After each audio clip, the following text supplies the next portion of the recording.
Vamos começar com uma pergunta bem direta. Qual é a sua religião? Independentemente da resposta, o texto que a gente vai analisar hoje traz uma ideia bem provocadora, a de que a própria noção de religião, como a gente conhece, chegou ao fim. Ok, vamos mergulhar nisso. O título da fonte já é bem forte: A Morte da Religião. A tese central é que a vinda de Jesus Cristo não apenas trouxe uma nova mensagem, mas, na verdade, sinalizou o fim de todos os costumes religiosos. Para a gente entender essa tese, que é bem ousada, vamos seguir o raciocínio da fonte passo a passo. A gente começa com o que ela define como o problema da religião, depois investiga a teoria sobre a origem de tantas crenças. A partir daí, a gente vê como uma religião específica é colocada como uma exceção que aponta para um sacrifício final que muda tudo e nos leva à conclusão de que o cristianismo seria a fé e não religião.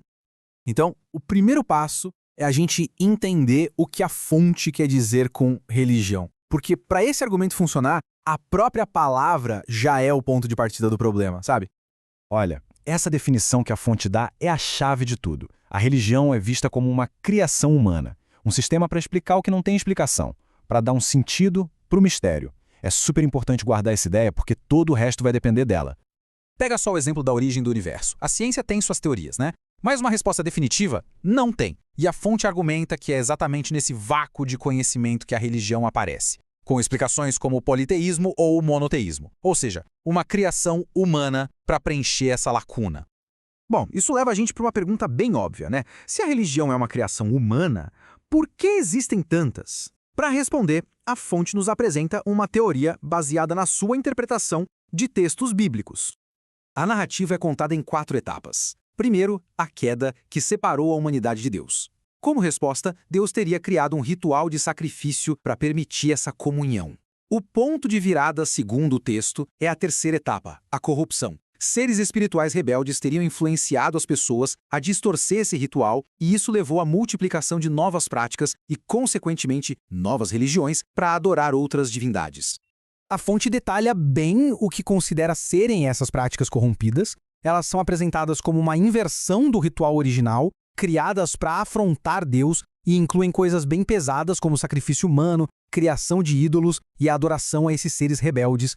E é aqui que a narrativa da fonte dá uma virada fundamental. No meio de todas essas religiões que ela descreve como criações humanas influenciadas por outros seres, o autor apresenta uma única e grande exceção. E essa exceção é o judaísmo. O texto argumenta que, ao contrário das outras, esta não foi uma invenção humana, mas sim um sistema estabelecido diretamente por Deus para que a humanidade pudesse se comunicar com ele do jeito certo. Para reforçar esse ponto, a fonte coloca as leis do judaísmo como respostas diretas àquelas práticas corrompidas. Por exemplo, onde havia politeísmo, o mandamento era adorar um único Deus. Onde se usavam ídolos, a lei proibia imagens. E contra o sacrifício humano, o mandamento de não matar. É uma oposição direta. Então, o ponto crucial aqui, segundo o autor, é que esses rituais não eram um fim em si. Cada prática, cada lei, cada sacrifício no judaísmo era, na verdade, uma espécie de profecia, apontando para alguma coisa que ainda estava para acontecer. E essa citação prepara o terreno para o clímax do argumento. Pensa só. Se o sangue de animais não podia, no fim das contas, resolver a questão dos pecados, isso quer dizer que o ritual de sacrifício era, por natureza, incompleto e temporário. E agora a gente chega no clímax da narrativa da fonte, onde se explica como Jesus é apresentado como o cumprimento de todas aquelas profecias religiosas. A ideia central é essa. A morte de Jesus é posicionada como o único sacrifício perfeito, que tornou todos os sacrifícios de animais de antes obsoletos. Foi um ato final, que encerrou a necessidade de todos os outros rituais.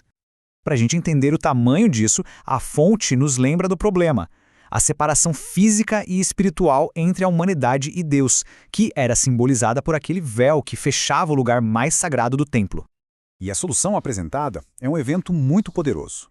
No momento da morte de Jesus, essa barreira física, o véu do templo, teria se rasgado de cima a baixo, um símbolo de uma mudança radical na relação entre Deus e a humanidade. A implicação disso é gigantesca. Se o véu se rasgou, o sistema religioso que funcionava como intermediário não seria mais necessário. O acesso a Deus, que antes era super restrito, agora estaria aberto a todos, diretamente. E com essa ideia de acesso direto, a gente chega na seção final, que explica o que, de acordo com essa análise, substituiu o sistema religioso que agora é considerado obsoleto. E aqui a fonte desenha a sua distinção final, colocando dois conceitos lado a lado. De um, a religião, marcada por rituais, sacerdotes e separação.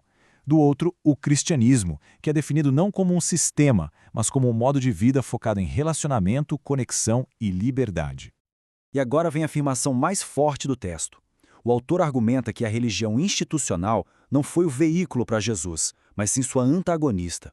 Teria sido o sistema religioso, segundo ele, que o condenou por desafiar seus dogmas. Resumindo, a fonte define o cristianismo não como um sistema de regras, mas como um caminho. Práticas como o batismo ou a Santa Ceia são vistas não como rituais que concedem alguma coisa, mas como atos memoriais, sabe? Lembretes de uma fé pessoal e de um relacionamento direto com Deus. E a análise termina com esta citação, que redefine completamente o termo religião. Em vez de focar em rituais e dogmas, a religião pura é descrita aqui como atos de compaixão e uma conduta pessoal íntegra. E tudo isso nos leva à pergunta final, que resume a atenção central de todo o material que a gente analisou hoje. Depois de explorar essa perspectiva, a questão que fica no ar é: religião e fé são de fato a mesma coisa? A fonte argumenta que não e deixa a gente refletindo sobre as implicações dessa distinção.